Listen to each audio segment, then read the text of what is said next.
உங்க வீட்லயும் இதே மாதிரியான பழைய ஷர்ட் வச்சிருக்கீங்களா? அதை என்ன பண்றதுன்னு தெரியலையா? அப்ப கவலைப்படாதீங்க. இன்னைக்கு நம்ம ஒரு சூப்பரான இன்ட்ரெஸ்டிங் DIY தான் இந்த ஷர்ட்டை வச்சு பண்ண போறோம். வாங்க அதை எப்படி செய்யறதுன்னு பார்க்கலாம்.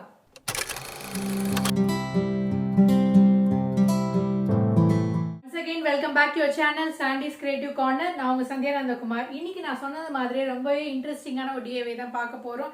நம்ம வீட்டில் இருக்கக்கூடிய பழைய ஷர்ட்டை வச்சு ஒரு இன்ட்ரெஸ்டிங்கான DIY ஆர்கனைசர் தான் பார்க்க போகிறோம் friends. So let's get started. இந்த ஓல்டு ஷர்ட்டை தான் எடுத்திருக்கேன் ஃப்ரெண்ட்ஸ். இதை வச்சு நம்ம ஒரு சூப்பரான மல்டி பர்பஸ் ஆர்கனைசர் தான் செய்ய போகிறோம்.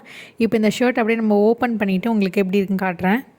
இந்த மாதிரி ஓப்பன் பண்ணதுக்கப்புறம் பார்த்திங்கன்னா நம்ம இந்த ஸ்லீவை மட்டும் அப்படியே ஸ்ட்ரெயிட்டாக ஒரு கட் பண்ணி எடுக்க போகிறோம். ரெண்டு ஸ்லீவையும் நம்ம கட் பண்ணி எடுக்கிறதுக்கு நான் மறுபடியும் ஷர்ட்டை இப்படி திருப்பி போட்டுக்கிட்டேன். இப்போ வந்து ஸ்ட்ரெயிட்டாக ரெண்டு கட் பண்ணியிருக்கேன் பாருங்கள். ரெண்டு ஸ்லீவையும் நான் எடுத்துட்டேன். இது வந்து பார்த்திங்கன்னா ஒரு மீடியம் சைஸ் ஷர்ட்டு. இப்போ நம்ம ஸ்லீவை கட் பண்ணதுக்கப்புறம் இந்த காலர் போர்ஷனையும் இப்படி ஸ்ட்ரைட்டாக ஒரு கட் பண்ணிடலாம். அந்த காலர் பட்டன் இருக்குல்லையா, அதுக்கு கீழே இருக்கக்கூடிய அந்த லைனில் வந்து ஸ்ட்ரைட்டாக கட் பண்ணி எடுத்துருங்க. இப்போ வந்து இந்த மாதிரி நான் வச்சுருக்கேன். அடுத்ததாக என்ன பண்ண போகிறோன்னா நம்ம அப்படியே இதை வந்து திருப்பிக்கலாம். ராங் சைடு திருப்பிக்கலாம் ஃப்ரெண்ட்ஸ். இப்போ ராங் சைடு திருப்பினதுக்கப்புறம் நம்ம இந்த கட் பண்ணியிருக்கலாம் இந்த போர்ஷன் அப்படியே ஸ்ட்ரெயிட்டாக ஒரு தையல் போட்டு கொண்டு வந்து காட்டுறேன் உங்களுக்கு. பார்த்திங்கன்னா நான் ஸ்ட்ரெயிட்டாக ஒரு தையல் போட்டுட்டேன். இந்த ஓப்பனிங்கை வந்து அப்படியே ஸ்டிச் பண்ணியாச்சு. அடுத்ததாக என்ன பண்ண போகிறோன்னா நம்ம வந்து இந்த பாட்டம் போர்ஷனில் வந்து மெஷர் பண்ணி கட் பண்ண போகிறோம். இந்த ரெண்டு கார்னர்லேயும் வந்து பார்த்திங்கன்னா 4x4 இன்ச்சஸ் வந்து ஒரு பாக்ஸ் மாதிரி வந்து லைன் ட்ரா பண்ணிக்கலாம். இந்த பாட்டம் போர்ஷனில் தான் நம்ம வந்து லைன் ட்ரா பண்ணி கட் பண்ண போகிறோம்.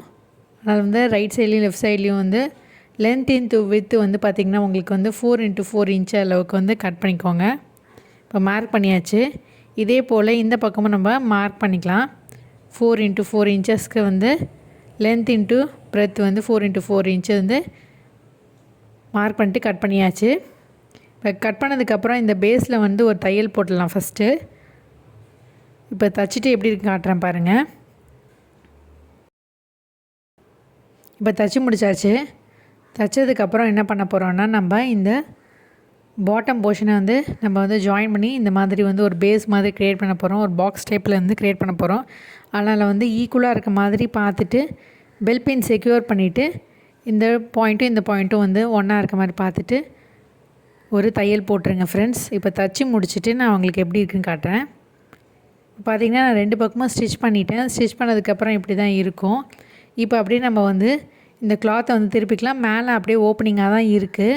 இப்போ திருப்பிட்டு இந்த பாட்டம் போர்ஷன் எப்படி ஒரு பாக்ஸ் டைப்பில் இருக்குது அப்படின்றத நம்ம பார்ப்போம்.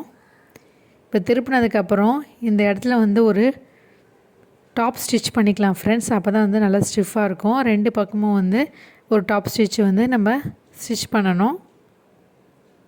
இந்த எஜஸ்லாம் வந்து எடுத்து விட்டுட்டு பாயிண்டடாக இருக்க மாதிரி பார்த்துட்டு ஒரு டாப் ஸ்டிச் பண்ணிக்கோங்க. இப்போ டாப் ஸ்டிச் பண்ணதுக்கப்புறம் எப்படி இருக்குதுன்னு காட்டுறேன். மேலே அப்படியே இருக்கட்டும். இப்போ டாப் ஸ்டிச் பண்ணி முடிச்சாச்சு பாருங்கள். ரெண்டு பக்கமும் டாப் ஸ்டிச் பண்ணியாச்சு. இப்போ மேலே இருக்க போர்ஷனை நம்ம வந்து ஒரு ஃபோல்ட் பண்ணி நம்ம ஸ்டிச் பண்ண போகிறோம். ரொம்ப சிம்பிள் தான். இந்த பாட்டம் போர்ஷனுக்கு ஈக்குவலாக இருக்க மாதிரி வந்து மேலே எப்படி ஈக்குவலாக ஃபோல்ட் பண்ணிக்கோங்க. இது மாதிரி வந்து சென்டர் லைனில் இப்படி வச்சுட்டு இந்த இடத்துல வந்து ஒரு பேக் மாதிரி வந்து ஃபோல்ட் பண்ணிக்கோங்க. இந்த பாட்டம் போர்ஷன் இப்படி வச்சுக்கோங்க. அது இப்படியும் ஈக்குவலாக மடிச்சிடுங்க. அதே போல் நம்ம இந்த பக்கமும் நம்ம ஃபோல்ட் பண்ணணும். இப்போ மறுபடியும் பார்க்கலாம் பாருங்கள். இந்த இடத்துல வந்து ஈக்குவலாக இந்த சென்டர் லைனில் இருக்க மாதிரி வச்சுட்டு அதுக்கு தகுந்த மாதிரி இந்த கிளாத்தை அப்படி ரெண்டாக ஃபோல்ட் பண்ணிக்கோங்க. அதே மாதிரி இந்த பக்கமும் வந்து இந்த ஸ்டிச்சிங் லைன் வந்து சென்டராக இருக்க மாதிரி பார்த்துட்டு அழகாக வந்து ஈக்குவலாக இருக்க மாதிரி ஃபோல்ட் பண்ணிக்கோங்க ஃப்ரெண்ட்ஸ். இது மாதிரி ஃபோல்ட் பண்ணியாச்சு. அடுத்து என்ன செய்கிறது அப்படின்னு பார்க்கலாம். இப்படி ஈக்குவலாக வச்சுடுங்க. இதுக்கப்புறம் நம்ம என்ன பண்ண போகிறோம்னா இந்த இப்படி ஃபோல்ட் பண்ணிவிட்டு இந்த இடத்துல ஒரு ஹேங்கர் வச்சு நம்ம வந்து ஸ்டிச் பண்ண போகிறோம். நீங்கள் வந்து பிளாஸ்டிக் ஹேங்கர் இல்லை வந்து ஸ்டெயின்லெஸ் ஸ்டீல் ஹேங்கர் எதுவாக இருந்தாலும் உங்கள்கிட்ட ஏதாவது பழசான ஹேங்கர் எதாக இருந்தாலும் அதை யூஸ் பண்ணிக்கோங்க. இப்படி ஃபோல்ட் பண்ணிவிட்டு இந்த இடத்துல ஸ்டிச் பண்ண போகிறோம். ஹேங்கரோடு சேர்த்து தான் நம்ம ஸ்டிச் பண்ண போகிறோம் ஃப்ரெண்ட்ஸ். அதனால் உங்களுக்கு தேவையில்லாத ஒரு ஹேங்கரை வந்து நீங்கள் எடுத்துக்கோங்க.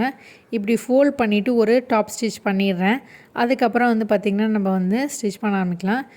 எப்பயுமே நீங்கள் ஸ்டிச் பண்ணுறதுக்கு முன்னாடி வந்து பெல் பின் செக்யூர் பண்ணிவிடுங்க. அப்போ தான் வந்து கிளாத் நகராமல் இருக்கும். இப்போ பெல் பின் செக்யூர் பண்ணதுக்கப்புறம் இந்த பட்டன் ஒன்று இருக்குல்ல, அதையும் நான் கட் பண்ணி எடுத்துகிட்டு இந்த இடத்துல வந்து ஒரு டாப் ஸ்டிச் பண்ணிவிட்டு உங்களுக்கு எப்படி இருக்குன்னு காட்டுறேன் பாருங்கள். இப்போ பார்த்திங்கன்னா நம்ம டாப் ஸ்டிச் பண்ணியாச்சு. பெல் பின்னை நம்ம ரிமூவ் பண்ணிடலாம். அந்த பட்டன் போர்ஷன் கூட நான் கட் பண்ணி எடுத்துட்டேன். இப்போ மறுபடியும் ஹேங்கர் இப்படி இன்சர்ட் பண்ணிவிட்டு ஒரு 1 இன்ச் அளவுக்கு நம்ம வந்து உள்ளர கேப் விட்டுட்டு நம்ம வந்து இந்த இடத்துல வந்து ஒரு தையல் போட வேண்டியது தான்.